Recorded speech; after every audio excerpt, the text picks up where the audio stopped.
یہ ابھی چائنا گیا تو 777 بوئنگ وہ لے کے چلا گیا، جس طرح پاکستان میں تیل کی نہریں بہ رہی، اور شہباز شریف خود پھنسا ہوا ہے، کیونکہ اس نے غلطی کیا کی، میں پھر سے لوگوں کو بتا دوں، اس نے برطانوی اخبار نے لکھا، ڈیلی میل نے،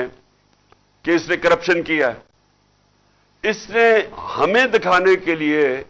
پاکستانیوں کو کہ میں نے نہیں کی، اس نے ان کے اوپر ہرجانہ کر دیا۔ اس نے بجائے ڈرنے کے، وہ ڈیلی میل نے باقاعدہ بتا دیا کہ تم نے یہ چیزیں تمہارے خاندان نے چوری کیا ہوا ہے۔ اس نے سمجھا کہ اچھا یہ جب آگے بڑھے، اس نے تو صرف شو کے لیے کیا تھا، وہ اب لندن میں کیس لگ گیا ہے، 2 دفعہ یہ گیا نہیں، اب تیسری دفعہ جج نے اس کو بلا لیا ہے، 1 کروڑ 1.5 کروڑ روپے کا فائن ہو گیا اس کے اوپر۔ تو یہ بیٹھ کے، جو کہ اب لندن کے اندر اس نے ڈیلی میل میں باقاعدہ بتایا کہ انہوں نے کس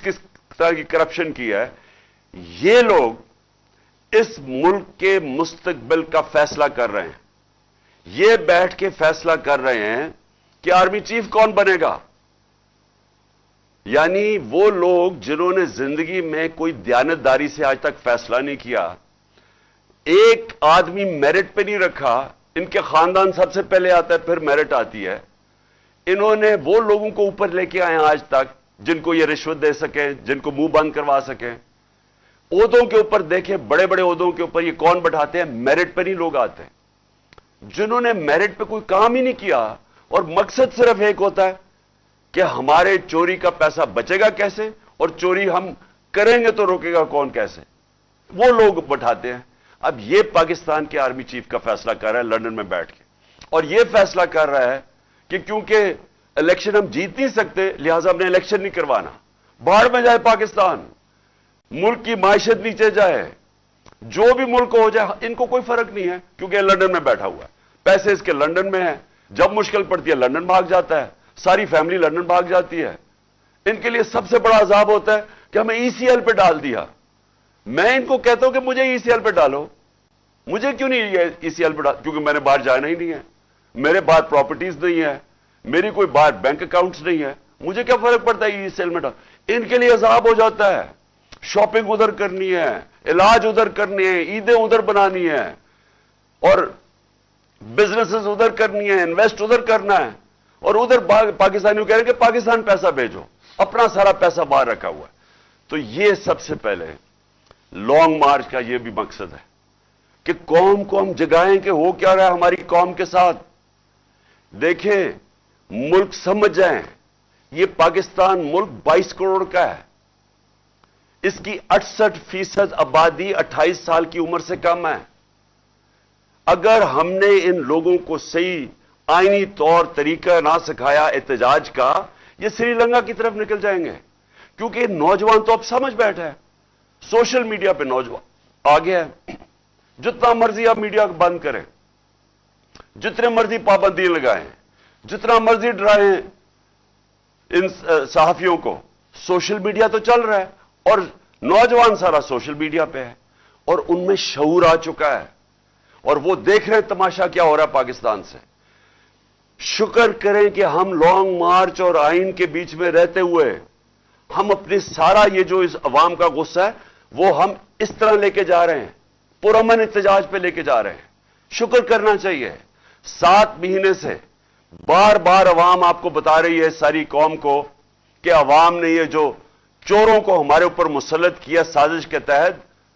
قوم ان کو مسترد کر بیٹھی ہے۔ الیکشن میں یہ بتاتے ہیں، جو با الیکشن ہوتا ہے اس میں وہ بتاتے ہیں، جو جلسے ہیں کبھی ایسے ہوئے ہی نہیں ہیں، مارچ میں جب پبلک نکلی وہ بتا رہی ہے۔ سمجھا تھا کہ میرے بغیر کوئی نکلے گا نہیں، لانگ مارچ میں دیکھ لیں پبلک نکل رہی ہے، تو پبلک تو بتا رہی ہے کہ ہم یہ جو آپ نے سمجھا ہمیں بھیڑ بکریوں کی طرح، یہ بھیڑ بکری شعور والے لوگ ہیں، اور یہ آپ کو ایک سگنل دے رہے ہیں۔ اور انشاءاللہ جب یہ مارچ پہنچے گی پنڈی، اور میں جب انشاءاللہ وہاں پہنچوں گا تو ساری قوم اب دیکھے گی، سارے پاکستان سے لوگ آ رہے ہیں پنڈی، اتنی کبھی پبلک نظر نہیں آئے گی اس ملک کی تاریخ میں جو آنے والی ہے پنڈی۔ اور وہ صرف ایک چیز کہہ رہی ہے، ہمیں بھیڑ بکریاں نہ سمجھو، ہم ان چوروں کو نہیں تسلیم کرتے، ہم الیکشن چاہتے ہیں، ہم فیصلہ کرنا چاہتے ہیں